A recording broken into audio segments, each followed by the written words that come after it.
Muy buenos días, bienvenidos a nuestra segunda temporada de Geoseminarios en Español. Desde el Comité de Educación y Divulgación de Geolatinas estamos muy felices de iniciar esta segunda temporada eh, con temas muy variados en el área de Geo.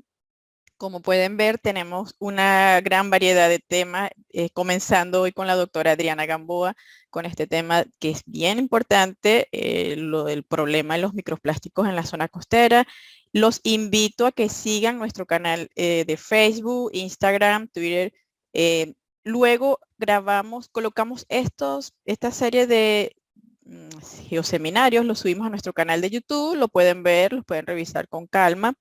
Em, de nuestra primera temporada, solo como recordatorio, tenemos temas como geología médica, tenemos el- una presentación del telescopio, el James Webb, con la doctora Julieta Fierro, tenemos temas de sismología, bueno, hay una gran variedad de temas. Y además los invitamos también a la presentación de los geoseminarios tesis, donde le damos las oportunidades a los nuevos investigadores y a todas aquellas personas a que presenten sus proyectos de grado de todos los niveles, de licenciatura, de maestría, doctorado.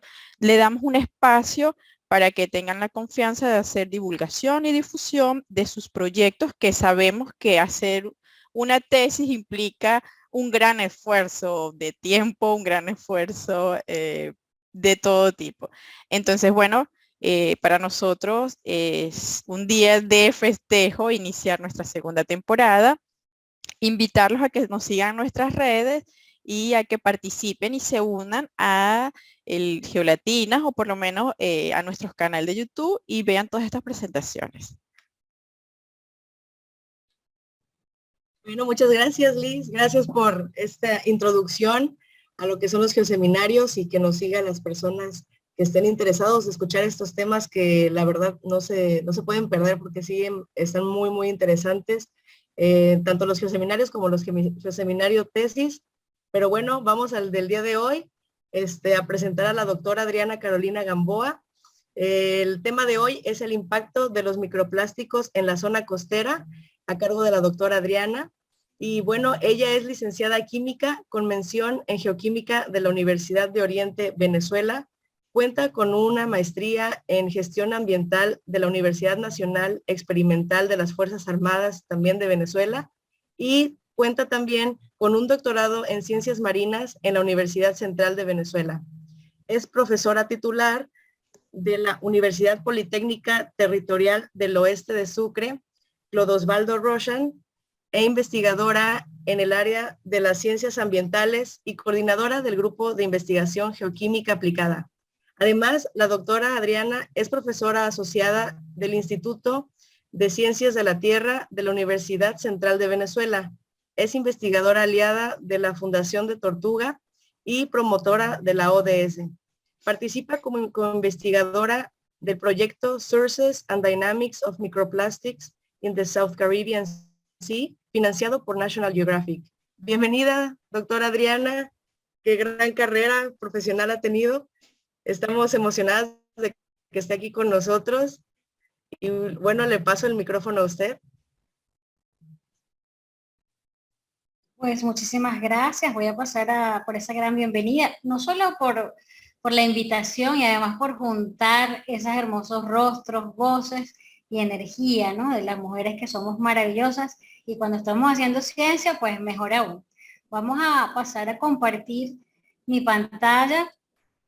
Solo voy a hacer una salvedad con algunas de las, o sea, digamos que presentarme y hacer una pequeña corrección con algunas de las cosas que mencionaste allí, en ánimos pues de que todo se esté claro.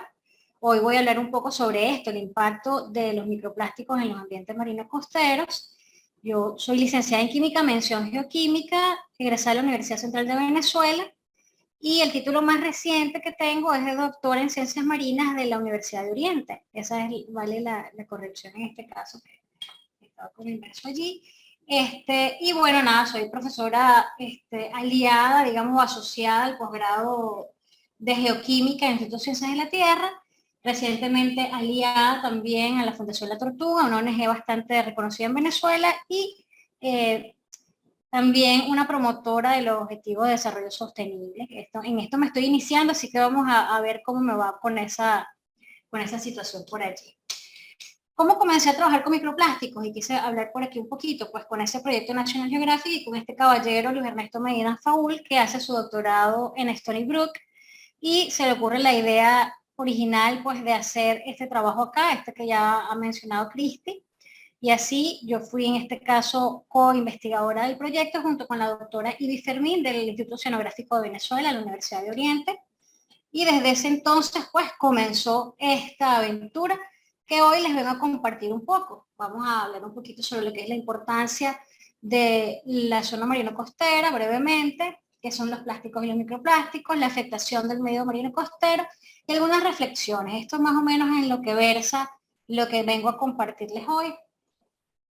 Pero entonces, la zona costera, digamos, haciendo pues un pequeño repaso, son todas esas áreas, o las zonas costeras son las áreas que están influenciadas por la energía del oleaje marino, de las corrientes litorales y de las mareas. Se incluyen entonces áreas susceptibles a la erosión y sedimentación. Vamos a ver que hay partes donde se erosiona, otras partes donde se sedimenta y se acumula, y eso se lleva a cabo por los agentes marinos.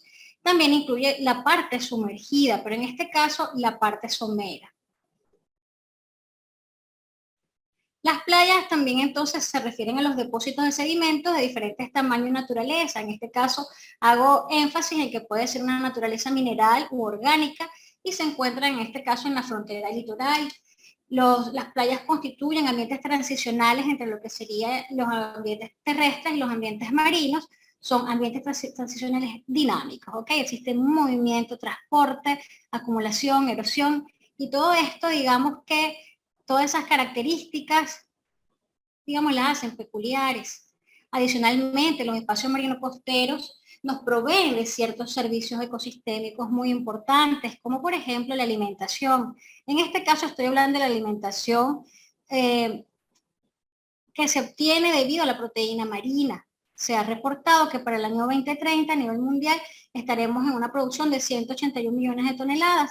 Y esta gráfica que traigo de la FAO indica que el consumo por per cápita de pescado me muestra entre 2018 y 2020 frente a 2030. Y vamos a ver cómo estamos hablando de alrededor de unos 20 kilogramos por año. Vamos a ver entonces que tiene una fuerte relación con lo que sería uno de los objetivos de desarrollo sostenible, que justamente es pues la soberanía alimentaria, la necesidad, pues, digamos que la lucha contra esta desnutrición que tiene muchísima de nuestra población y sobre todo las niñas, ¿no? Entonces nos provee de ese tipo de servicio ecosistémico. Asimismo, la protección contra las tormentas, vamos a ver que existen humedales costeros que desempeñan una función bastante importante, ya que logran disminuir o reducir la fuerza del viento, las olas y las corrientes, sobre todo en estos fenómenos que son bastante agresivos, ¿verdad? Bastante fuertes, y que puede provocar la pérdida, originar un impacto negativo sobre lo que hemos, digamos, que nosotros los humanos construidos en la costa, ¿no? Y allí vamos a ver que existen varias pérdidas de todo tipo que se pueden evitar si conservamos estos espacios marinos costeros. También, y no menos importante, porque también los seres humanos somos integrales, nos hemos beneficiado de estos sistemas a través de los servicios ecosistémicos en cuanto a la cultura, la recreación e incluso la inspiración, porque si vemos muchísimas de las poesías y las canciones, y inclusive el enamoramiento, pues se lleva a cabo o tiene un vínculo directo con esa imagen del mar, con ese espacio marino. Entonces, definitivamente son entornos sumamente importantes desde muchos puntos de vista. Pero ¿cuál es la situación? ¿Qué es lo que está pasando? ¿Ok? Vamos a ver entonces que estos espacios están sometidos a unas fuerzas motrices, o lo que se llama drivers, que serían de tipo primarias y secundarias. En este caso, las primarias implican la necesidad o el uso de este recurso para la pesca, ya sea de subsistencia, artesanal o a mayor escala, y también una necesidad de consumo de alimentos y bebidas cuando estamos visitando estos espacios. También existen fuerzas motrices secundarias que surgen de las necesidades más desde el punto de vista recreativos, culturales, deportivos, que digamos, nos invitan o nos hacen utilizar estos espacios y de alguna manera someterlo a ciertas presiones, tales como el uso masivo de plástico, específicamente cuando visitamos estos espacios y está relacionado con actividades turísticas y comerciales, pues vamos a ver que posiblemente utilizamos muchísimo de este material plástico. También está sometido a una disposición intencional o no intencional, una disposición no adecuada de los materiales, que implica que a lo mejor se liberan de forma inescrupulosa o digamos que por accidente también, de una forma no adecuada. También el desarrollo como tal hotelero, de los comercios y también la urbanización como tal, es decir, la densidad poblacional, el uso en las temporadas de estos espacios también tienen una implicación en esa cantidad de plástico y es una presión también que experimenta, y también la gestión inadecuada de los residuos y los desechos. Y en este caso destaco que no solo forma parte de los entes gubernamentales la responsabilidad, sino también la responsabilidad de nosotros como ciudadanos. Pero el término plástico como tal, ¿de dónde proviene?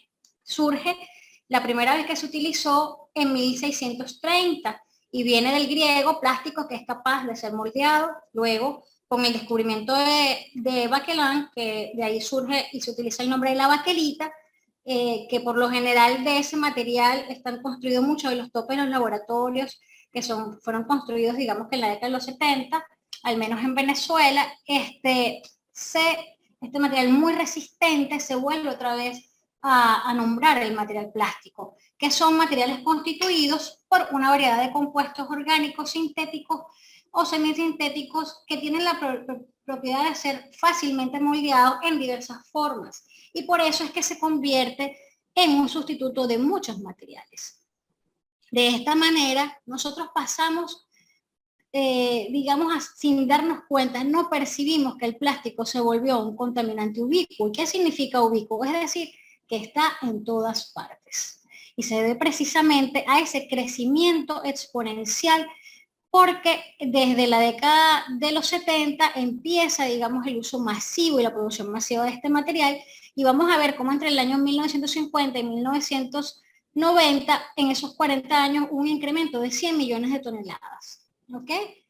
Ahora, cuando vemos las cifras más recientes, ya en 2018 se reporta 359 millones de toneladas en cuanto a la producción, y un incremento de 11 millones de toneladas en un solo año, entre 2017 y 2018.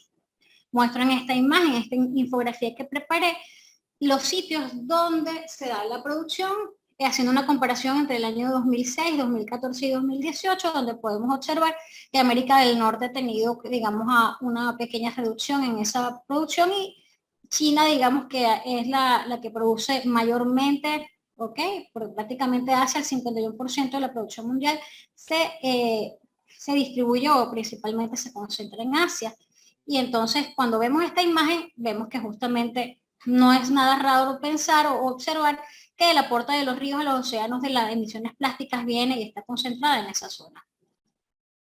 Pero ¿por qué creció esa producción de forma exponencial? Bueno, porque luego del descubrimiento y de esa producción se empezó a consumir, ¿verdad? Y fue, digamos que, bastante aceptado y cada vez más requerido, porque el plástico como tal tiene muchas ventajas. Provee seguridad, higiene, confort y bienestar a nuestra sociedad. Muchos de nosotros usamos lentes correctivos para mejorar evidentemente nuestra visión, usamos telefonía celular y muchísimas cosas de plástico. Entonces, si los pensamos un poco, muchas de las cosas que utilizamos a diario son plástico. Inclusive con esta situación pandémica también hemos incrementado el uso del plástico y hemos tenido, por supuesto, muchas ventajas. Sin embargo, pues hay que tomar en consideración, porque tampoco quiero que se vaya a satanizar, por decirlo de alguna manera, el plástico, que el plástico todo es malo. Bueno, realmente nos hemos servido de este material a través del tiempo, solo que digamos que tenemos que repensarlo, ¿ok? En principio se buscaba sustituir algunos materiales que no eran sostenibles, que eran escasos, inclusive se podría ver como algo de protección de los animales. Y poco a poco el plástico pasó a sustituir la madera, el vidrio y el metal, y empezamos a ver cómo iban evolucionando los contenedores, los recipientes, las tapas, en las cuales se distribuían los productos, los alimentos y las bebidas sobre todo. Pero esa visión de modelo lineal que presento acá abajo, de extraer, producir, consumir y desechar, junto con el alto consumo, o sea, es lo que aumenta el consumo y por supuesto es la que nos está colocando en esta situación compleja. Esto aunado a la gestión de desechos que no necesariamente es eficiente. En esta ilustración que traigo, acá se puede observar cómo los países de bajo ingreso manejan en menor proporción de forma adecuada la gestión de los desechos, es decir, que no son bien, no son recuperados, no son recolectados ni reinsertados otra vez a la cadena productiva de alguna forma.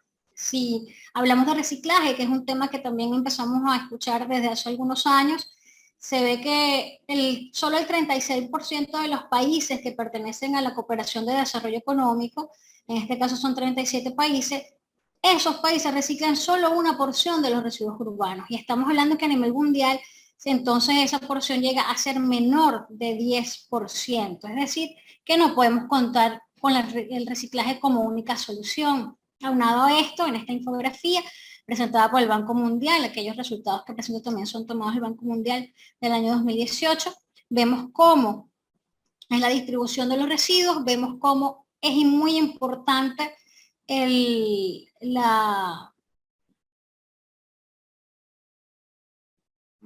incremento que va a tener si no cambiamos los modelos como tal digamos, de actuación, de consumo. Cómo va a aumentar entre 2018, pero en 2050, un 70%, posicionándose en 3.400 millones de toneladas de emisión. Y de esa cantidad, entonces vamos a tener que el 12% es plástico. ¿Okay? Entonces eso llama enormemente la atención. ¿Okay? Vemos entonces cómo se produce un incremento de la basura plástica en las costas. ¿Okay? Y hay una pérdida de la calidad paisajística que es notoria y que ha ido cambiando y haciéndose cada vez más importante la presencia de plástico en nuestras costas a través del tiempo. Ya no es extraño ver cosas como esta que muestro en esta imagen, sino cada vez se hace más cotidiano. ¿Okay? Entonces los problemas potenciales, por ejemplo en esta simulación o proyección que realiza Blair Crawford King en 2017 en un libro que habla sobre microplásticos específicamente, refleja que de continuar la situación para el año 2050, la cantidad de peces en el océano va a ser igualada por la cantidad de plástico. ¿Okay? Esto tiene implicaciones bastante importantes y volvemos a nombrar esto de los servicios ecosistémicos, donde los peces van a ser afectados por ende en la pesca y la alimentación sobre todo las comunidades costeras, ¿okay?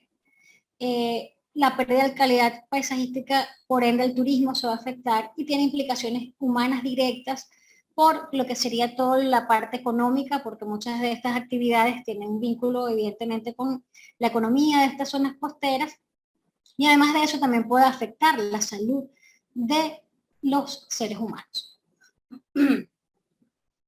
Entonces, el problema, señores, va más allá de poner la basura en su lugar, porque ciertamente es una campaña que se llegó a realizar, y lo vimos con muchísimo tiempo y se hizo un énfasis, pero no solamente es eso, va más allá de eso, va más allá incluso de las propuestas de economía circular del plástico, como la que muestro aquí, donde el del diseño pasa al minorista, el minorista una vez que se consume y se usa, va a la parte, digamos, de recolección, reciclaje y reutilización, luego se va al tractor de reciclaje y se debe reinsertar otra vez en el diseño de manufactura.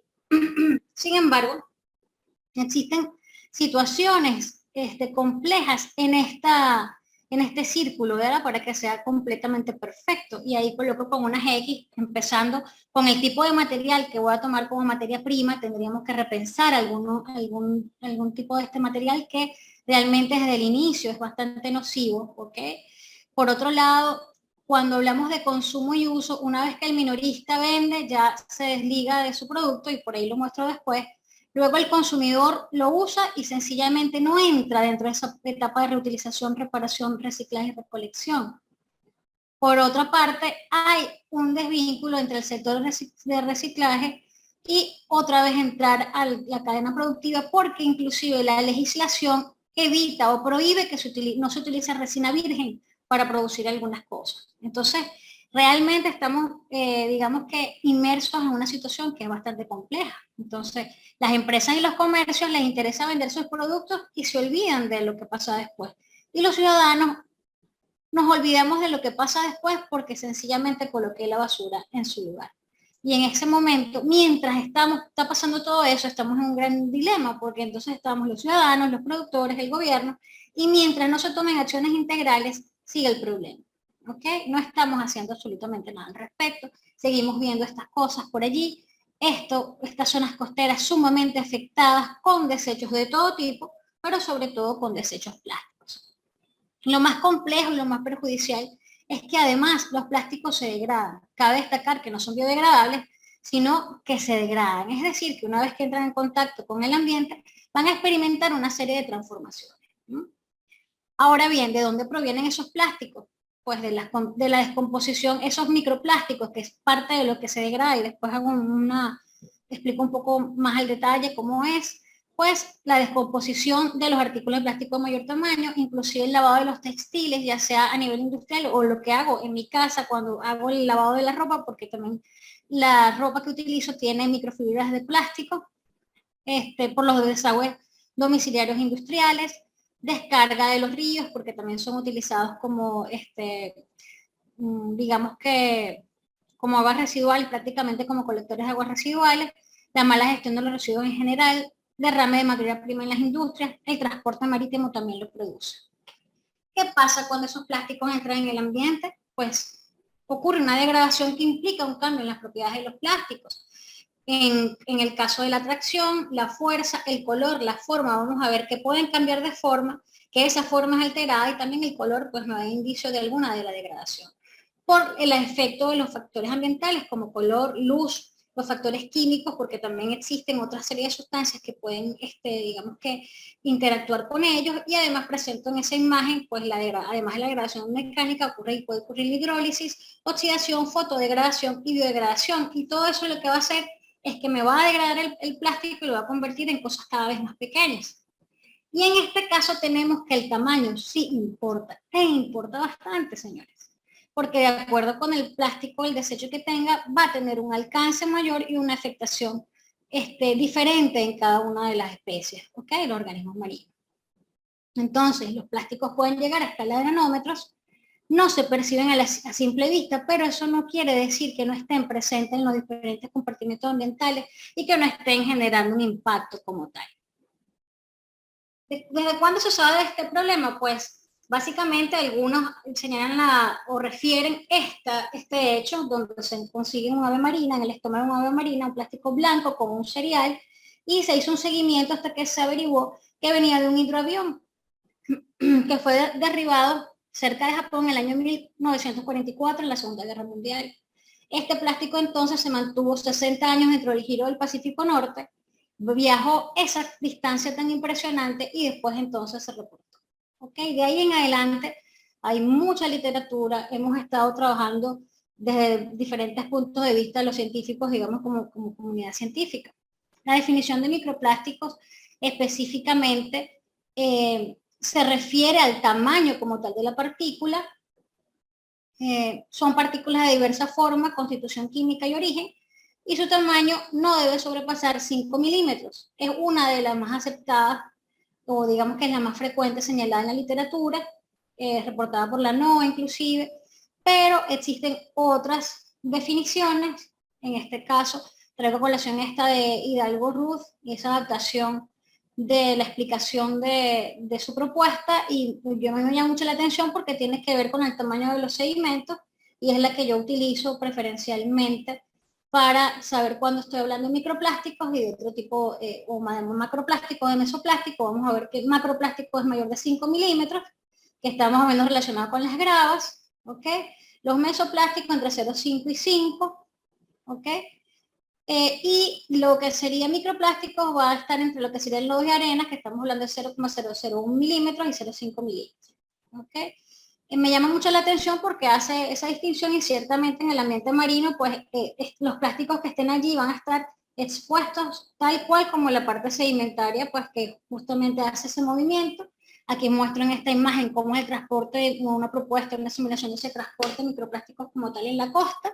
Vamos a ver que hay una influencia de los vientos, un aporte que puede venir desde el continente a través de los ríos, un movimiento, una depositación en el fondo como tal, un movimiento a lo largo de la línea de la costa, influenciado inclusive por la ley de stop también, o sea que vamos a ver, la influencia de las mareas por supuesto, vamos a ver que tiene ese tipo de distribución, que esa distribución se debe a todas estas variables que están aquí, ¿no? Entonces, depende además digamos, ese movimiento de la densidad de los plásticos, porque cabe destacar que son materiales diferentes, del tamaño de estos, de las formas, y por supuesto del viento, las mareas, el oleaje, de los sedimentos bentónicos, cómo es su distribución o su composición, ¿verdad? Que permita a lo mejor que estén en la parte superior o que vayan un poquito más allá, o sea, que entren, digamos, que en la columna sedimentaria. Así que podemos verlos como sedimentos sumergidos o asociados a los sedimentos sumergidos, a los sedimentos costeros, a las aguas superficiales y a la columna de agua. Algunos resultados reportados, por ejemplo, presento estos en las Antillas Menores con un contenido de 261 microplásticos por kilogramo de muestra. En Panamá, en la parte del Caribe, 353 microplásticos por metro cuadrado. En Oaxaca, México, 1,06 microplásticos sobre metros cuadrados. Y en Santa Marta, Colombia, 89,08 microplásticos sobre kilogramos. Vamos a ver una diferencia también en las unidades de reporte, porque algunos se hacen en función del área y otros en función del peso. Entonces vamos a ver que así, como no se ha llegado a establecer una definición única para microplásticos, tampoco hay, digamos que un acuerdo en cómo reportarlo específicamente. Y además la metodología de trabajo también tiene una gran diferencia, o sea, difieren unas entre las otras, aunque tienen bastantes cosas coincidentes.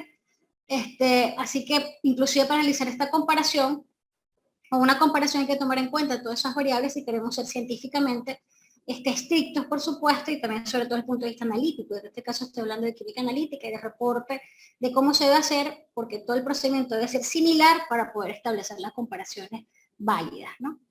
¿Qué hemos hecho nosotros aquí ¿Qué hemos hecho nosotros acá en Venezuela, específicamente, desde que estamos trabajando con ese proyecto de National Geographic? Bueno, esa parte fue financiada, donde abordamos estas playas, la playa San Luis, la playa Punta Arenas y Tunantal.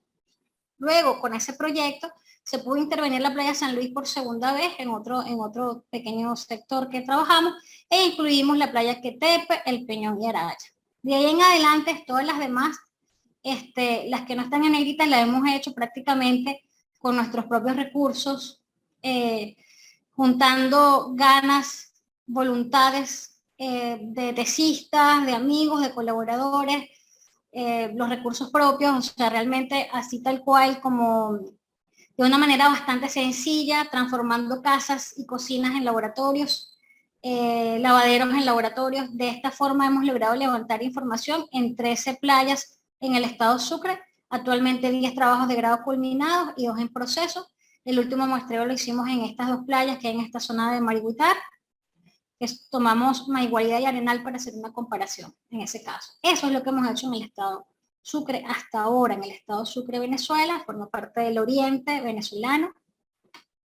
De esas 3 playas que menciono allí, que las que están o fueron, digamos, que financiado el trabajo por National Geographic, conseguimos estos resultados. Esta que es la playa San Luis, de 15,2 microplásticos por metros cuadrados. Acá que se encuentra lo que sería en la península de La Haya, pero es la playa Punta Arenas, 26,6 microplásticos por metros cuadrados. Y en la playa Tunantal, 60 microplásticos por metros cuadrados. Hasta ahora, nosotros hicimos en este caso un levantamiento de información en sedimentos costeros, sumergidos, aguas y bivalvos, en este caso Arcacebra. Todavía estamos juntando los resultados.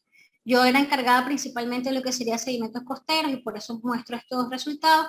Luis Ernesto Medina Faúl, que está en Stony Brook, sigue analizando. Yo creo que ya terminaba de analizar las partículas como tal, todas las muestras, y yo creo que ya deberíamos estar sentándonos a trabajar dentro de poco, quizás el mes que viene, a escribir. Es un trabajo bastante minucioso, bastante como de hormiga, como algunos suelen decir, porque prácticamente vamos separando de forma física y sencilla, y luego hay que hacer análisis mucho más profundos.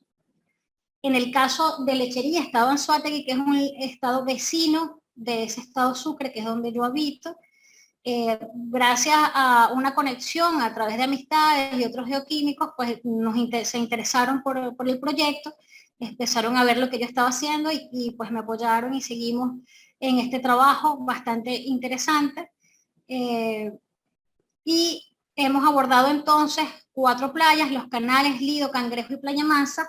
Entonces serían 4 playas, pero esta vez con un muestreo sistemático bastante exhaustivo. Hemos dividido cada playa por sectores y estamos haciendo un levantamiento bastante importante de muestras, alrededor de 270 muestras de sedimentos que estamos procesando. Ya terminamos de procesar esta fase. Esta fue en el periodo de sequía, durante el mes de agosto y septiembre. Estos son los resultados parciales que tenemos en en 3 de las playas. Todavía seguimos, o recién la semana pasada terminamos de verificar Playa Cangrejo. Estamos hablando de un contenido de plásticos separados, en este caso por tamaño, de microplásticos, mesoplásticos y macroplásticos. En total, como pueden ver, la playa de Los Canales es la que, digamos, que tiene mayor contenido de plásticos. Estamos viendo que tiene alrededor de 2.919 partículas de plástico las que extraímos de las muestras. Con eso tenemos que hacer entonces el cálculo de abundancia en función del kilogramo de muestra o del área, que es lo que nos faltaría allí. Y vemos que entre los 3 diferentes tipos de materiales, el macroplástico resultó más importante. Nosotros también en esas playas también hacemos recolección de basura marina, nos vamos un poquito más arriba.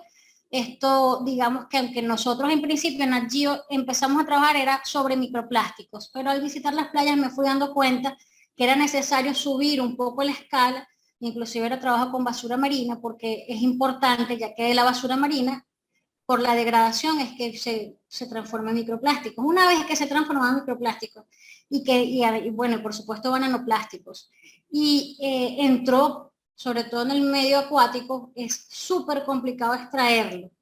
Existen muchísimos desarrollos y propuestas internacionales, gente que está trabajando desde el punto de vista tecnológico, pero imagínense lo que implica limpiar los océanos de estas partículas.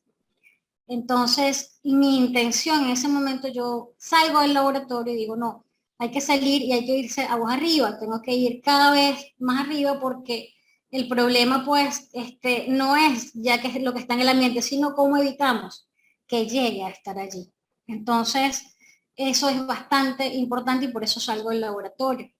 Quería mostrarles aquí que luego todas esas partículas, algunas de esas partículas, porque se hacen estudios muchísimo más especializados, cada partícula es clasificada por tamaño, como lo vieron ahí en mesoplásticos, macroplásticos, microplásticos, por forma, por color, y también desde el punto de vista químico, utilizando esta técnica que es micro-FTIR, que es infrarrojo por transformada de Fourier, con este dispositivo que se llama ATR, que es reflectancia total atenuada, ¿ok? Permite entonces tener estos espectros y llegar con la elucidación de un espectro, saber de qué es plástico específicamente, o cuál es la base polimérica de la que estoy hablando, porque no todo es lo mismo. Nosotros le decimos plástico, pero eso que llamamos plástico son diferentes materiales desde el punto de vista químico y por ende tienen diferente comportamiento, diferente posibilidad de degradarse y evidentemente también diferente toxicidad. Entonces, aquí muestro 2 infrarrojos, uno de polipropileno, que es uno de los plásticos bastante utilizados a nivel mundial, y de esferas de anime, que esas esferitas de anime, no sé cómo se llama en algunos otros países, creo que le dicen, no me llega el nombre ahorita, pero es poliestireno, ¿ok? Hay muchas bandejas que se utilizan de este material para distribuir alimentos, sobre todo, ¿ok? En ese trabajo que hicimos en Lechería, ya es un trabajo aparte, no tiene ningún tipo de financiamiento, sino la voluntad, como le dije, los esfuerzos, digamos que el apoyo de la Fundación La Tortuga a través de la presidencia de Chelo Nogueira, que empezó pues a motorizar y a recibirnos y a tratar de llevar el trabajo para allá. María Virginia Carvajal, que es la encargada de los proyectos de esa fundación, Manuel Fernández, uno de los aliados de la Fundación La Tortuga, que se ha vuelto nuestro benefactor, junto con, además, la participación de Andrés Casalín, que es geoquímico egresado de la UCB también, que además es chef y dirige esta escuela de gastronomía Portobelo, donde hicimos también algunas intervenciones para concientizar a los cocineros, a los futuros gastrónomos sobre esto, ya que tiene que ver mucho con el empaquetado de alimentación y la distribución de los alimentos, además de otros patrocinantes, amigos personales, familia, que fueron dando sus aportes para poder realizar este levantamiento de información en lechería, y por supuesto un equipo de trabajo también en honores que me acompaña, en este caso de técnicos superiores universitarios, los primeros tesistas que logré egresar pues, después de tanto esfuerzo. El primer trabajo que salió en Playa San Luis, Gabriel Gutiérrez y Carlos Pinto.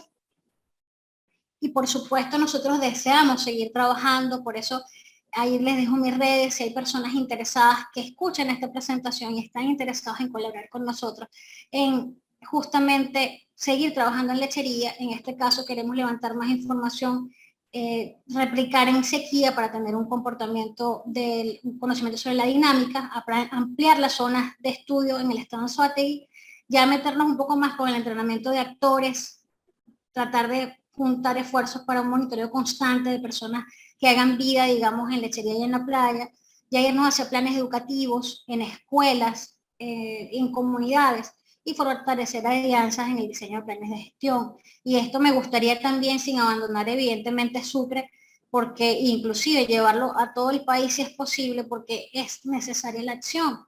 Y yo les diría, y en este caso, que aproveché ese interín para hablarles de eso, pero ¿y qué pasa con esos números? Con todos esos números de ítem y partículas, o sea, ¿qué significa eso?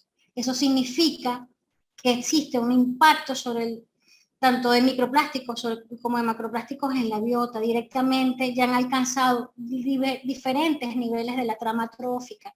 Se ha determinado que en los organismos puede causar estrés por ingestión, una sensación de saciedad porque lo consumen al confundirlo con alimento, que le generan afecciones físicas, se exponen a los contaminantes asociados, que aquí no hago énfasis. Cabe destacar que los microplásticos sirven como vectores de contaminación porque son capaces de absorber, sobre él se adhieren contaminantes orgánicos persistentes y metales pesados. Entonces, además de por sí solo ellos ser un contaminante, también son capaces de transportar otros, que luego son liberados si consiguen unas condiciones adecuadas, ¿ok? Entonces, puede haber entonces efecto de bioacumulación, biomagnificación, puede pasar por tejido, estamos hablando que ya hay un transporte a nivel de tejido, y se han encontrado a diferentes escalas a nivel de la trama trófica.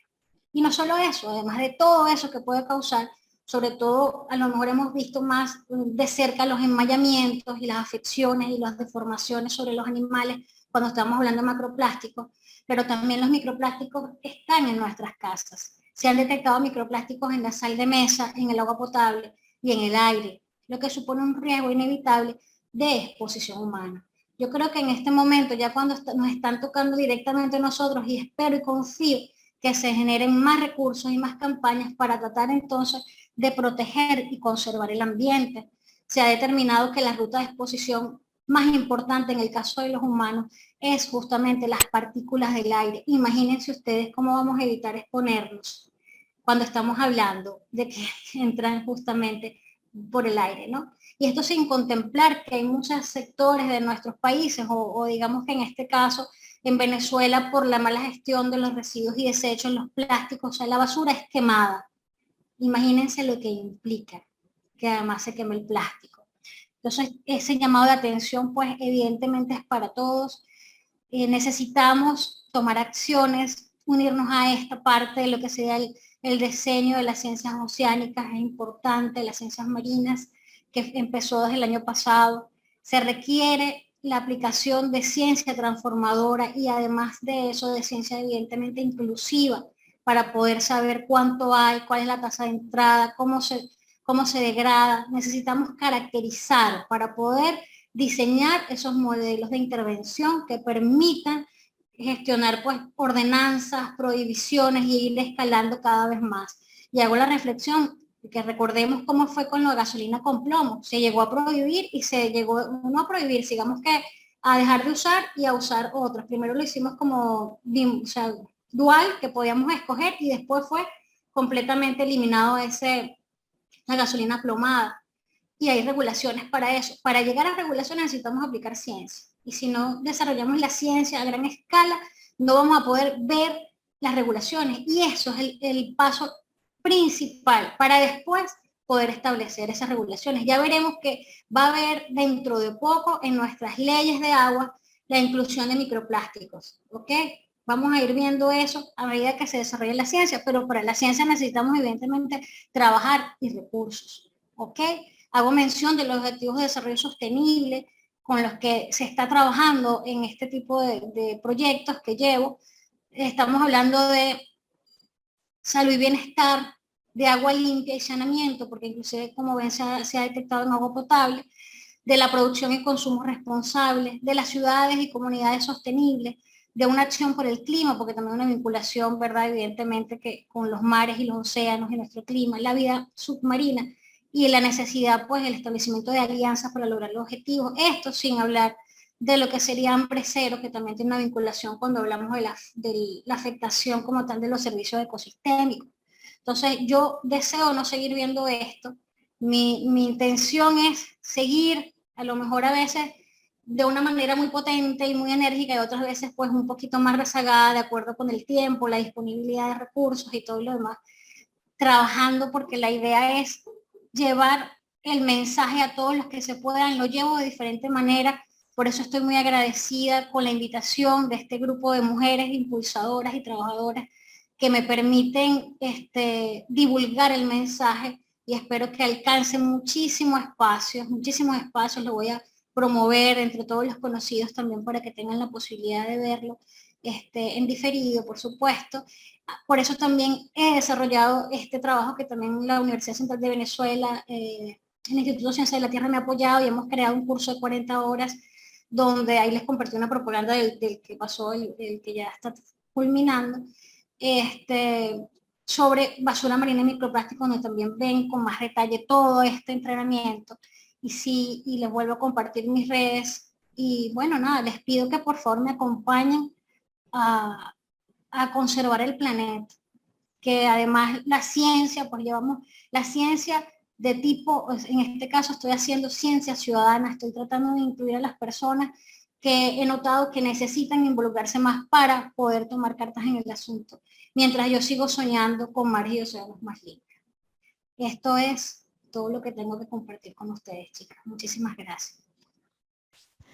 Profe, excelente. Este tema me fascina. Realmente la felicito. Este trabajo que usted está haciendo de impulsar, de motivar para que se lleve a cabo este tipo de investigación es una excelente labor. Y estos trabajos merecen ser difundidos, hacer mucha divulgación para que traspase fronteras.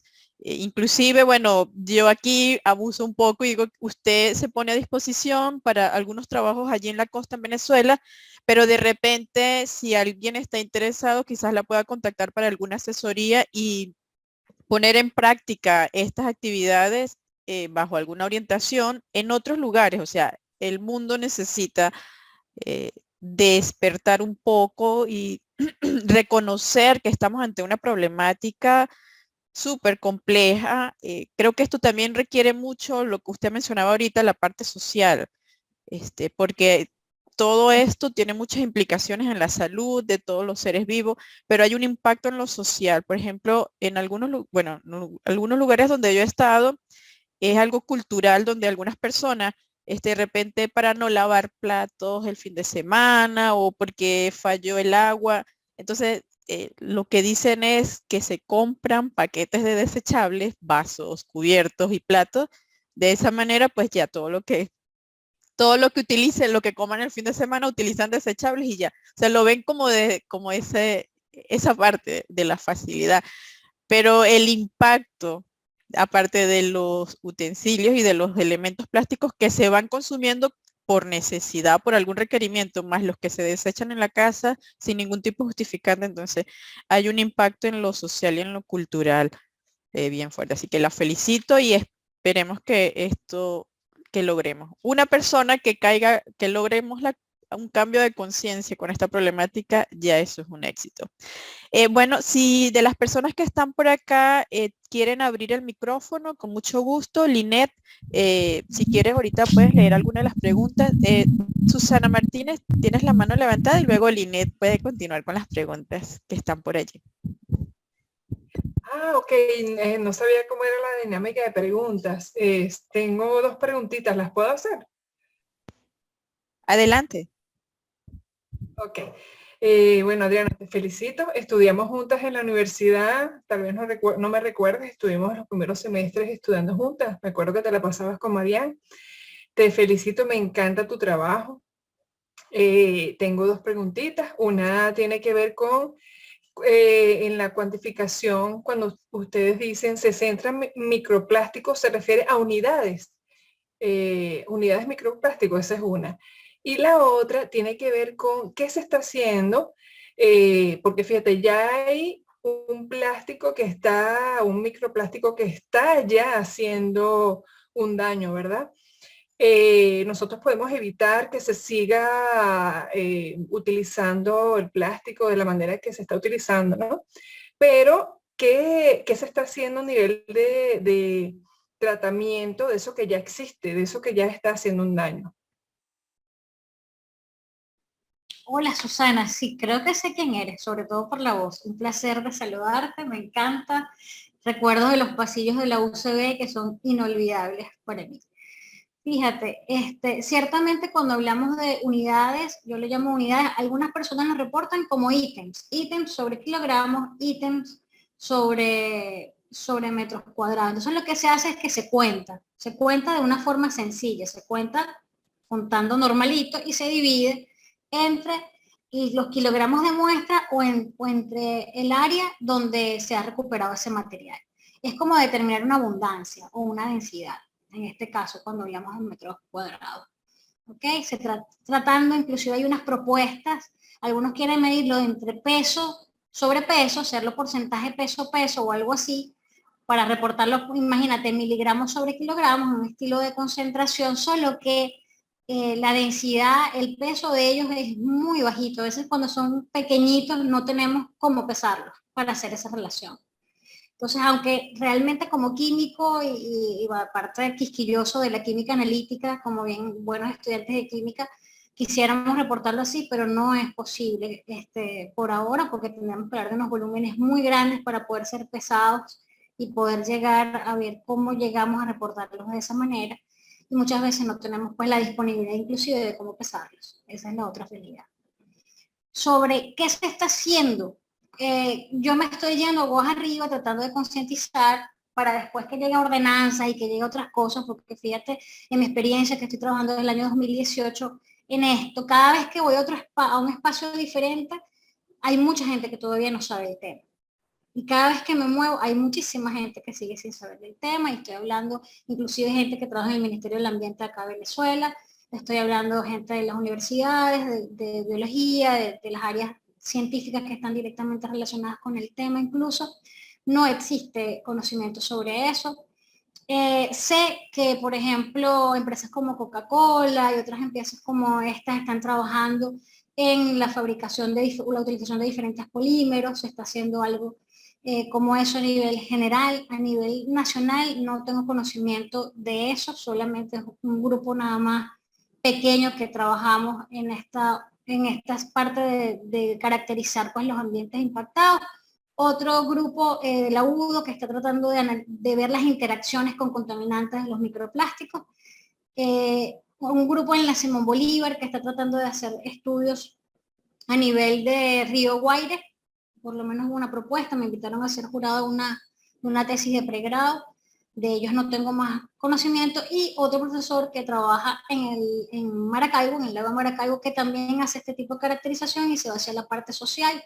Sin embargo, desarrolladores de cómo extraer lo que ya está, no existe todavía. No existe ningún tipo de trabajo sobre eso. Es un tema bastante complejo y tiene muchísimas aristas, Susana. Hay mucho que hacer. hay mucho por lo cual trabajar. Gracias, doctora, por la respuesta. Tenemos varias preguntas de Raquel. No sé si Raquel guste abrir su micrófono. Si no, procedo a leerlas.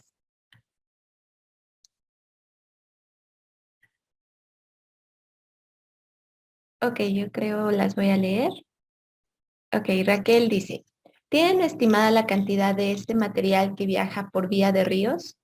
Es decir, el nivel de impacto que generan los desechos que viajan por los ríos. Soy habitante de la zona del páramo marideño y sé que en el lago de Maracaibo, parte de la contaminación se genera acá en los Andes y quisiera saber si existe algún estudio de este tipo para el lago.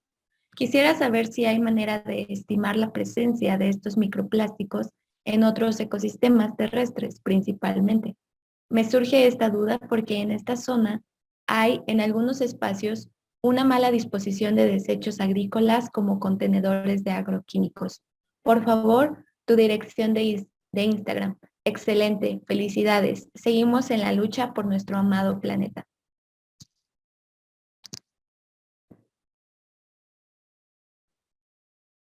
No sé cómo hacer para lo de la dirección de Instagram.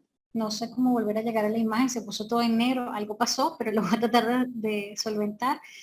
Sobre caracterización en los ríos, nosotros cuando hicimos el trabajo de National Geographic, justamente nuestra intención, y lo voy a tratar de buscar aquí para mostrar un poquito, vamos a ver que me responda la máquina. Quisimos medir la influencia del río Manzanares.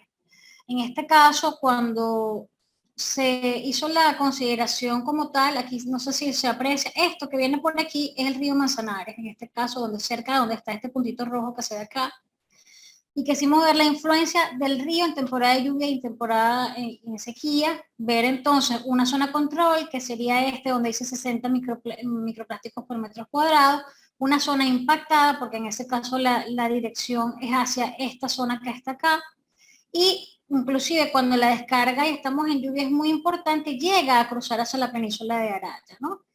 No, hasta los resultados como los tenemos, pareciera que no tenía una influencia directa, pareciera, como digo, porque no cuento ahorita con toda la información. Estamos hablando entonces, en este caso, de análisis de microplásticos en agua. Estamos hablando de un análisis que además es mucho más sofisticado, porque necesitamos agua filtrada con unas membranas especiales y hacer un análisis que tiene que ser micro FTIR, con el que no contamos por acá en esta zona y con el que no se cuenta en Venezuela incluso para microscopía, para lo que sería un microrama, que es muchísimo más especializado. Entonces, de ese nivel en el lago Maracaibo no existen estudios. En Venezuela sobre ríos no hay nada, nadie trabajando. Fíjense que no hay datos publicados todavía sobre estos los resultados. Yo se los estoy mostrando aquí. Estos son los únicos, creo que es la primera vez que comparto resultados. Todavía no hemos publicado los resultados ni de Nat Geo ni de lo otro que estoy obteniendo. Y sobre ríos no hay nadie trabajando, salvo este tesista de la Simón Bolívar que está haciendo algo a nivel de Río Guaire. Es mucho más complejo, tendríamos que considerar cosas como caudal, volumen, y otra serie de cosas, y además utilizar, digamos que, técnicas de análisis muchísimo más sofisticadas, muchísimo más poderosas, lo cual lo hace más complejo para nosotros tener acceso y por ende más costoso también. Creo que parte de eso es lo que también prela eso. ¿Qué se puede hacer en suelos? Bueno, en suelos se podría el mismo tratamiento que hacemos nosotros en microplásticos, en sedimentos costeros. De allí la razón por la cual yo trabajo con sedimentos costeros es un poco más sencillo, a pesar de que el trabajo es fuerte, la manipulación, cargar los kilos de sedimento tampoco es bastante interesante, procesarlo todo es un poco tedioso, pero digamos que es más sencillo que trabajar con el agua hasta ahora. Podrías utilizar un diseño de muestreo y hacer un análisis similar a lo que estamos haciendo con sedimentos costeros, con a lo mejor tamizado y después separación con la utilización de lupas, que es lo que hacemos nosotros. De acuerdo a la resolución de la lupa, pues el aumento, podrás ver cosas más o menos más pequeñas o más grandes. Sería muy interesante hacer análisis en los ríos, porque de hecho es una fuente de aporte importante hacia la zona costera.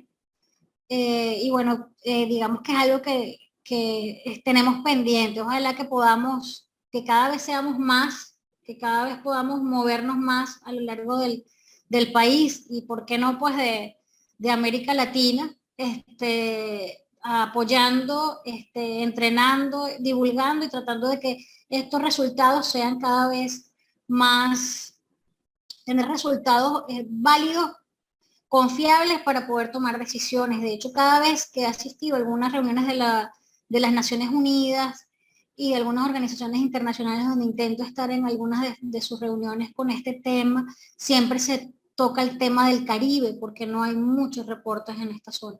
De hecho, no hay. ¿Okay? Entonces es bien, bien importante trabajar para ello. Gracias por tu pregunta. Gracias, doctora, por la respuesta, Raquel. Tenemos otra pregunta. Esta es de Iramaru y dice, buen día. Una vez estimada la cantidad de estos microplásticos, macroplásticos y basura marina, ¿qué hacen o qué hacer con lo recogido? Bastante interesante también. Forma parte de otra realidad. Hasta ahora, ¿qué es lo que pasa además? Y en otra realidad, no tenemos vertederos, por ejemplo, en muchos de nuestros países. Hablo por el caso de Venezuela porque vivo acá, pero a lo mejor es la realidad en muchas partes de Latinoamérica.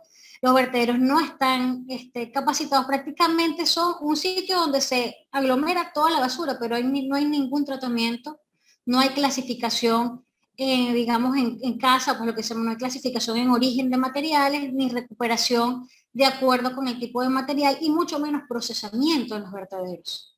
Y eso lo hace todavía más complejo, porque finalmente termina a lo mejor en un espacio donde también puede ser quemada, inclusive la basura, en esos vertederos, o las personas realizan sus propios vertederos y es que queman la basura o la entierran. Y entonces ahí empieza, ¿qué es lo que pasa? Se degrada y sigue contaminando pues el entorno. Va pasando de un compartimento a otro. Hay sitios, por ejemplo, en lechería, en el estado de Anzoátegui existen recuperadoras, en el caso de Tapas Anzoátegui, que digamos que con eso, que esas tapas, todas las tapas que se recuperan, todo ese material, se hace un procesamiento y ellos de allí obtienen dinero para ayudar a los niños que necesitan tratamientos con cáncer de bajos recursos. Eso es una posibilidad que se tiene allí en lo que sería lechería Estado Anzoátegui.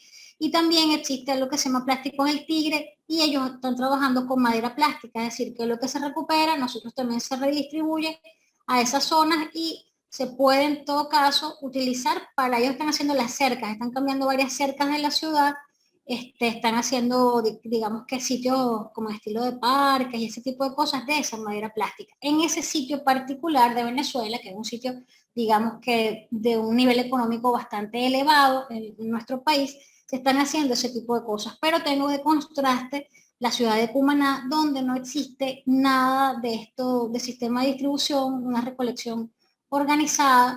Entonces, ciertamente hay mucho que hacer sobre ese tema también, y estamos entrando ya en ámbito de la parte de gestión gubernamental. ¿Ok? La parte de volver a diseñar de las rutas de recolección de basura, de diseñar vertederos que realmente sean eficientes, y entonces ahí entra ya la gestión como tal. Es un trabajo, como les digo, súper complejo y súper amplio, y hay mucho que hacer, mucho que hacer. Gracias, doctora, por la respuesta, Iramaru. Y voy a leer un último comentario de Raquel, que nos dice, ok, muy interesante. Soy bióloga, ecóloga, trabajé con bioindicación de calidad de agua de los ríos de Páramo y estoy a la orden por acá. Saludos. Invitamos a saber, bueno, si alguien más quiere abrir su micrófono para realizar una pregunta, puede hacerlo. Iba a tratar de colocar el Instagram que me lo pidió y eso sí como que se me olvidó, pero ahora mi computadora está un poquito, ok, vamos a ver. El correo y el Instagram lo coloco allí, para en caso de que quieran contactarme. Aquí lo tengo. Sí, como contacto, ahí lo ponemos. Chévere. Perfecto. Muy bien. Entonces, no hay más preguntas por aquí por Zoom. Entonces, le damos la palabra a Cristi, que ella va a leer las preguntas de Facebook. Gracias. Muchas gracias, Linet, y muchas gracias, doctora. Ha sido un éxito esta charla y nos da mucho gusto que haya aceptado la invitación. Aquí tenemos varios comentarios en Facebook, se los voy a leer. Me dicen si me escucho bien porque luego mi internet falla, pero ahí les va. Dice aquí, perdón, dice felicidades a la doctora Adriana, muy interesante porque vemos que los microplásticos se están comportando como otro tipo de sedimentos y qué malo que tenemos tan contaminado el medio ambiente. Esta es una amiga mía que se llama Verónica y también tiene ella una pregunta. Dice, en la parte legal, ¿qué se podría hacer prohibiciones del uso de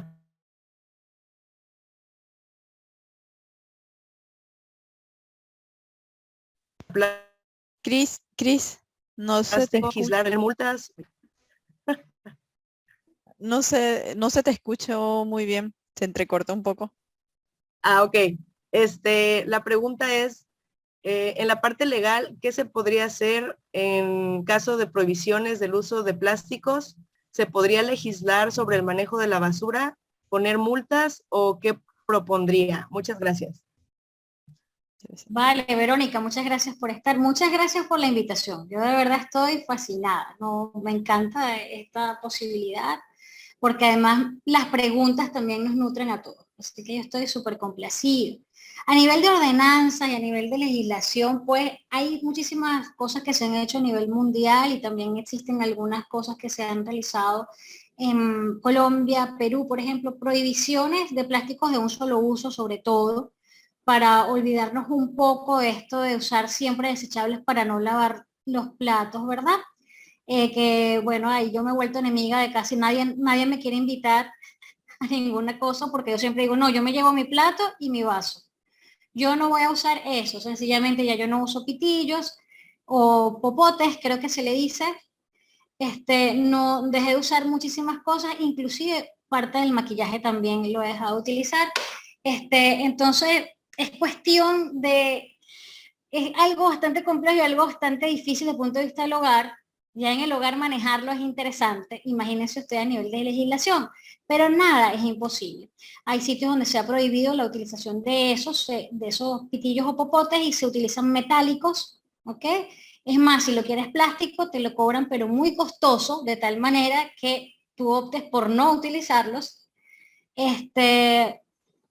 También la utilización de bolsas, sobre todo a la hora de hacer las compras de mercado, también hay sitios donde cuestan y cuestan bastante dinero para que la gente lo deje utilizar, o inclusive hay sitios que conozco de algunas alternativas donde se han organizado ciertas cooperativas para hacer bolsas de papel, volver a las bolsas de papel y no evitar las de plástico.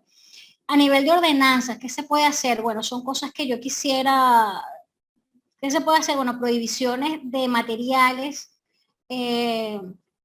de utilización de ciertos materiales, inclusive a nivel escolar. Es una cosa que yo, o sea, ¿cómo les diría yo que yo pienso que se debe hacer? Basta que vamos a recoger basura en la playa y te vas a dar cuenta de lo que hay.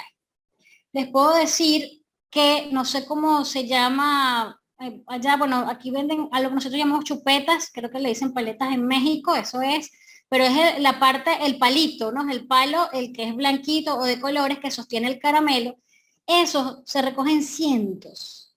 En el momento que tú empiezas a recoger cientos de esos palitos, ya yo no consumo más paletas. Sencillamente dejé de comer eso. ¿Por qué? Porque yo lo limpio todas las veces. Entonces digo, no, yo no puedo seguir consumiendo eso porque estoy contaminando. Bueno, seré yo solamente, pero bueno, por lo menos es uno, ¿verdad?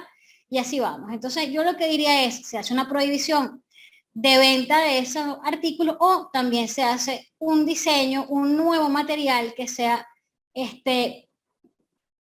o sea, ecológico, que se degrade, que no sea, que no cause impacto y ahora fabricas esos palitos, ¿verdad? De otro material. O sea, tienes esas opciones, pero tiene que haber, digamos que una integración entre diferentes cosas que no la hay. ¿Ok? ¿Qué otra cosa te diría yo que quisiera prohibir? El uso del foami. No sé si se llama en otros sitios así. Igual es como una lámina de plástico, es plástico esponja, que utilizan sobre todo los niños en sus actividades escolares. Acá en Venezuela se usa mucho para hacer los regalos del Día de la Madre, del Día del Padre, el cual yo estoy completamente en desacuerdo porque además es bastante tóxico. Entonces, me gustaría una ordenanza o algo, un movimiento para prohibir ese tipo de cosas, que ya las maestras no utilicen esos materiales en la escuela. Entonces, habría que hacer, sí se pueden hacer cosas, pero digamos que hay que demostrarlo, lo estamos yendo, digamos, desde yo demostrar la evidencia para lograr hacer los cambios. Es un trabajo fuerte, sí señores, pero bueno, hay que hacerlo. En algún momento pues tenemos que empezar por algún lado. Sí se puede hacer. ¿Qué es lo que veo yo del problema? Que el gobierno, inclusive nuestros gobiernos, algunos de ellos no tienen idea de lo que está pasando. Entonces ahí pues toca más una intervención, o sea, hay que seguir trabajando, es lo que yo diría. Pero sí se puede hacer. Muchas gracias, doctora Adriana. Por aquí menciona Iramaru que el FOAMI es también goma eva en otras partes, y aquí en México se dice FOMI. Veo que Ariana tiene la mano alzada. ¿Te gustaría participar? Ariana. No, tal vez le pico mal. Tal vez fue un error. Sí. Bueno, no, soy yo, disculpe, lo que pasa es que está el nombre de mi hija y yo sí decía de Mariana. Yo soy Beatriz Angulo, de aquí de Venezuela también, y conozco a Adriana, y es que tengo algunas preguntas. Ante todo, bueno, Adriana, te felicito por todo tu trabajo, que yo le he venido haciendo seguimiento y es bellísimo, y por la exposición, ¿no? Gracias. Mi pregunta, la primera sería, dentro de los plásticos que tú has evaluado, ¿cuál es el más abundante por tipo y cuál es el más tóxico? Y la segunda pregunta es un comentario. Ajá, lo segundo sería un comentario respecto a lo que dijiste de las chupetas, ¿no? Las paletas en otros países, que me llama la atención que yo recuerdo que antes esas paletas, el palito era como de cartón, no sé si alguna, hace mucho tiempo. Entonces quizás sería interesante llevar ese comentario a los fabricantes, y quizás uno ahí podría intervenir de una manera más amplia y con esta inquietud ver por qué no lo hacen con otro material y llevar propuestas. Creo que claro, por ahí podríamos aportar un granito de arena. Sí. Oye, ¿me podías repetir la primera? Porque me quedé pensando en los palitos de chupeta y ahora me perdí yo. Disculpa, Bea. Bueno, la primera es la abundancia, cuál tipo de plástico es más abundante, y la toxicidad, cuál es el más tóxico. Sí, entre los más abundantes de los que se existen pues a nivel general y Venezuela, o lo que yo he hecho acá en Venezuela, no escapa de esa realidad porque por algo son los más abundantes, están polipropileno y polietileno. Son los dos tipos de polímeros base que están más presentes, pues la mayoría de los materiales están hechos de eso. No he conseguido tanto PET, que es lo que está hecho en las botellas de refresco y de agua, no he conseguido tanto, porque quizás aquí esto sí, algunos recuperadores se les llevan la botella. Espero que sea eso, y no es que ya está en el ambiente y como es transparente me cuesta más verlo, que también es otra posibilidad. Yo confío en que sea la primera. Poliestireno y poliuretano, pero los más importantes son polipropileno y polietileno. De los más tóxicos, poliuretano y poliestireno, que además se encuentra en una cantidad bastante importante, que son las bandejitas de anime. No sé cómo se llama en otros sitios, que son las bandejitas donde se vende queso, jamón, por lo menos acá en Venezuela es así, no sé en otros sitios, porque antes se vendía como en un papel parafinado, un estilo de papel, pero después eso pasó a tener plástico en una bandeja y después emboplast, o sea, todo es plástico. Esas bandejitas, que también evito utilizar lo más que puedo, son tóxicos porque la estructura del poliestireno tiene orgánico, de hecho, ¿no? Tiene un anillo aromático allí. Entonces ese es uno de los más tóxicos, ¿ok? Y yo creo que es bastante importante prestarle atención a ese, pero tiene un tema de hay que ver de dónde viene todo eso y tratar de regularlo, es eso, pues hay que llegar a ver si se puede, sustituir por otro material. En cuanto a eso de las chupetas, pues sí, ciertamente, antes era, yo no sé, inclusive aquí hacen unas chupetas artesanales que se le dice capullos, aquí muy autóctonos pues de esta zona oriental, y se hace como un palillo de dientes, con un molde de dientes, se coloca algo de madera, o sea, por lo menos no se utiliza plástico. Sería interesante llevarlo hacia allá a ver qué tal. El asunto es que por lo general se usa el plástico porque es sumamente barato. Entonces, ya cuando le hablas a unos productores, a unos fabricantes o inclusive en tu casa vas a tomar una decisión, vas a ver que la gente se va por lo económico. Y entonces, ¿cómo luchar contra el plástico? O sea, son unas decisiones bastante interesantes y bastante fuertes que además tocan el bolsillo, sobre todo cuando hablamos de empresarios y de este tipo de fabricantes, van a querer siempre abaratar más los costos, ¿no? Para poder obtener mayores ganancias. Entonces, no es que sea imposible, sino que tiene que ser algo, digamos que contundente para que pueda haber ese cambio. Pero es una muy buena idea, de hecho, pues es una buena idea empezar a utilizarlas. Tengo bastantes estudiantes que inclusive han tratado de migrar y dejar de utilizar, pero te dicen que una bandeja de otro tipo o de repente una bolsa de otro tipo sale tan costoso, sobre todo si eres a lo mejor emprendedor y vendes algún producto, que entonces no terminan comprando el plástico. Hasta que no logremos vencer eso, que no tengo idea cómo lo vamos a hacer entre todos, pues, o por lo menos hacerlo paulatinamente, digamos, tenemos esa lucha allí con eso. Pero son ideas muy buenas que hay que seguir desarrollándolas, Beatriz. Gracias por la pregunta. Muchas gracias por su participación.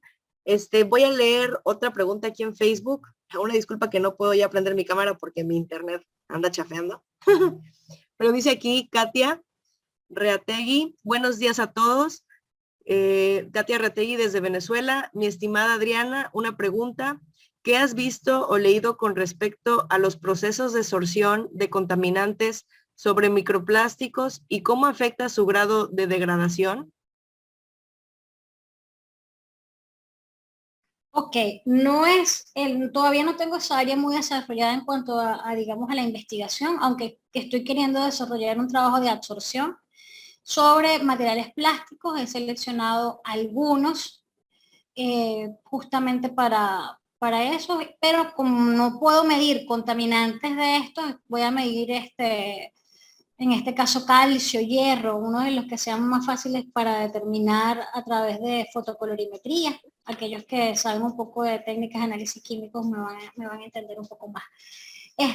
Pero ciertamente sí se ha demostrado la presencia por absorción de estos materiales, estoy hablando de orgánicos persistentes y de metales, sobre algunos de los materiales plásticos. Se han realizado sobre todo experimentación a nivel pues de laboratorio. Algunos inclusive simulan un poco las condiciones de agua salada y sí se ha comprobado la absorción.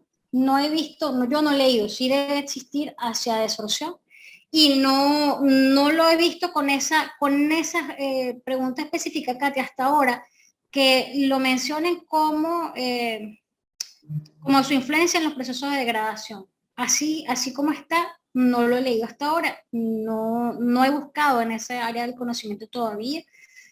Hasta ahora también estamos desarrollando una tesis en conjunto, estoy desarrollando con la gente del Instituto de Biomedicina de la Universidad de Oriente para ver interacciones. Estamos buscando de hecho un plástico y algún orgánico persistente para ver cómo se comporta, hablar de interacciones químicas con modelos ya moleculares, pero vamos a intentar con ese desarrollo.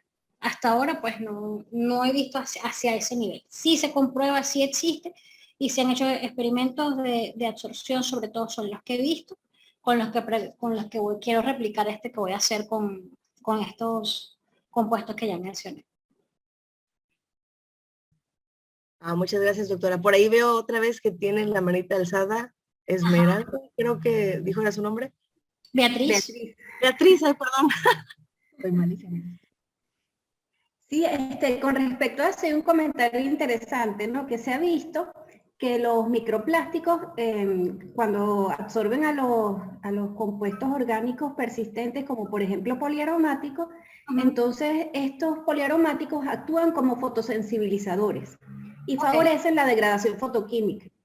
Entonces, claro, es todo un juego ahí que hay que estudiar, pues, porque quizás liberan compuestos de mayor toxicidad durante esa fotodegradación y no está muy claro. Un punto interesante. Está muy interesante, entonces eso como dicen, como prácticamente ayudan a que haya la degradación. Está buena es, muy buena es. De hecho, muchos experimentos, lo que sí es que asistí a un seminario doctoral en Canadá, que van a desarrollar experimentos, pero ya más largos, porque muchos de estos se hacen en 10 días, en 12 días, 15 días, entonces la fotooxidación del todo no se ve bien cuál es la vía para la degradación y ellos lo van a llevar creo que a 3 meses, haciendo un análisis para ver cómo es la degradación, porque existe muchísimo vacío de información, digamos que a nivel macro, cuando hablamos de nivel macro, a nivel de distribución en los diferentes compartimientos, cómo sería el balance, dónde habría más, qué cantidad, porque es difícil llevar a cabo un estudio, estoy hablando en este caso a nivel ambiental, cómo sería la distribución en los diferentes compartimientos y ese balance, porque implica muchísima tecnología, tiempo y recursos, y también aquellas personas que se van más al plástico como tal, y a toda la parte química, también digamos que hay muchísimos vacíos de información todavía. Todo está en desarrollo, de verdad que hay mucho por hacer. Gracias, Beatriz. Muchas gracias, Beatriz, por tu participación. Y aquí leo la última pregunta que tenemos por acá en Facebook. Es de Majo Marín y ella dice, llegué un poco tarde a la charla, así que disculpen si ya mencionó esto. Me gustaría saber si se ha notado un cambio en la cantidad de microplásticos debido al aumento de precipitación escorrentía en la zona. Está muy buena la pregunta, justamente para esto es que estamos desarrollando qué es lo que pasa hasta ahora, como el recurso pues no es constante ni frecuente, y vamos a hablar de la parte pues, ambiental, lo ideal para establecer conclusiones y poder tener, digamos, una visión general de la dinámica y el comportamiento. En el caso de Venezuela experimentamos 3 periodos, digamos que anuales, en este caso la surgencia que ocurre en estos primeros 3 meses del año, donde tenemos la influencia de los vientos alisios, y ocurre justamente la surgencia costera, y es la época además donde se está la veda de la sardina, para después que se pueda, digamos que, consumir esa proteína. Después tenemos una surgencia secundaria que ocurre alrededor de julio, ¿ok? Y después el periodo de relajación, que sería, estamos hablando de entre septiembre y noviembre, ¿ok? Eso que nosotros conocemos también como lluvia y sequía, cuando hablamos del punto de vista oceanográfico. En el caso de Venezuela están bien diferenciados esas 3, digamos, tres periodos allí, o 3 etapas. En el caso de Cumaná solo hemos hecho intervención para las muestras en lo que sería por temas recursos, tema todo esto, solo en sequía, ¿ok? Solamente hemos visto la influencia durante la sequía. Nuestra primera estudio hecho durante lluvia fue realizado en lechería, ¿ok? Fue justamente en el periodo de agosto del año pasado, y es por eso que justamente estamos impulsando y buscando recursos para hacer, a partir del 9 de marzo, tengo pensado viajar hacia allá y hacer la colecta de muestras durante la sequía para poder hacer la comparación, ¿ok? Es por eso bien indispensable tener los recursos para poder llegar a unas conclusiones de verdad importantes, y hay que hacer mínimo 1 año de trabajo para poder saber qué es lo que está pasando a nivel de escorrentías. Ahora, visualmente, aunque no era el mismo sitio, ¿verdad? No eran sitios iguales, evidentemente con la lluvia, los ríos y toda la escorrentía va a llevar hacia la parte marina una gran cantidad de desperdicios, de diferente tamaño, de diferente naturaleza, y eso después a nivel de mareas y se va a ir depositando en lo que serían las playas, y nosotros lo vimos, en lechería la cantidad de material fue impresionante. Lo que sería la línea de la última marea era increíble, cada vez que íbamos a tomar la muestra era impresionante. No lo habíamos visto nunca, porque como les digo, no habíamos hecho levantamiento en sequía, en lluvia, ¿ok? Pero sí, es notable a simple vista el cambio que tiene. Es más, es un entorno completamente dinámico. Nos pasó incluso cuando hicimos Punta Arenas, que lo hicimos en sequía y después fuimos a hacerlo en lluvia, hubo algo que se llama mar de leva, y entonces cambió completamente la morfología de la playa. Ya no teníamos la misma playa, ya no teníamos la misma distancia, o sea, es bastante interesante trabajar en un sistema tan dinámico, porque hay muchísimas cosas que influyen en esto, ¿ok? Entonces, bueno, esperemos que podamos tener ya, aunque evidentemente sí existe una variación, que con los resultados que obtengamos podamos hacer una comparación mucho más científica, ¿no? Digamos, mucho más real, que te pueda demostrar con números lo que estamos viendo. Beatriz, veo otra vez tu mano levantada. No, esta vez no. Sería un error. Esta vez fue un error. Okay. Chévere. Tranquilo. Muchas gracias. No, con gusto. Un placer para mí. Muchas gracias, doctora Adriana, una vez más. Y ahora pasamos a la parte del reconocimiento. Le cedo el micrófono y también la presentación a Linet. Gracias, Cristi. Gracias, doctora, por esta gran plática en la que nos dio una nueva perspectiva pues, de todo este tema tan interesante en el que todos debemos involucrarnos. Estamos muy agradecidas.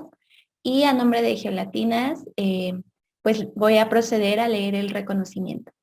Geoseminarios de Geolatinas otorga el presente reconocimiento a Adriana Carolina Gamboa por haber participado como ponente con el tema Impacto de los microplásticos en la zona costera, llevado a cabo el día 23 de febrero de 2022 como parte de la iniciativa de educación y divulgación, firmado por Lisbeth Susana Materano, colíder de Geoseminarios y embajadora de México, Clara Rodríguez Rondón, cofundadora de Geolatinas y colíder de Geoseminarios, María Cristina Arrieta Martínez, colíder de Geoseminarios y embajadora de México, Linet González Cuevas, colíder de Geoseminarios, y Vanessa Sun, colíder de Geoseminarios. Muchísimas gracias, doctora. Oye, muchas gracias. No me ven, pero estoy sonriendo en este momento porque no me esperaba el reconocimiento. Gracias a ustedes por toda esta gentileza, por toda esta actividad que están desarrollando, que sé que va a dejar muy buenos frutos. Hace falta divulgación, hace falta interacción entre científicos, y más que ahora tenemos estas posibilidades tecnológicas, pues es súper bueno eso. Gracias de verdad. Y espero que, bueno, que sigamos, que sea una de varias que podamos hacer, de varias cosas juntas. Gracias. Por supuesto que sí. Muchas gracias, profesora. Muchas gracias a todos. Pueden seguir nuestro canal de YouTube y allí próximamente estaremos colocando esta presentación, al igual que todas las que hemos dado ya en la temporada pasada, y todas las que faltan, pues siempre la pueden tener disponible ahí en nuestro canal. Muchas gracias, profe. La invitación queda abierta cuando culmine algún proyecto, o incluso si alguno de sus tesistas quiere presentar su proyecto, tenemos un espacio para los geoseminarios tesis, donde, digamos, para que se sientan con menos presión, ya pueden presentar su proyecto y queda ahí grabado en YouTube para que luego lo compartan y seguir haciendo la divulgación. Muchas gracias a todos. Feliz tarde.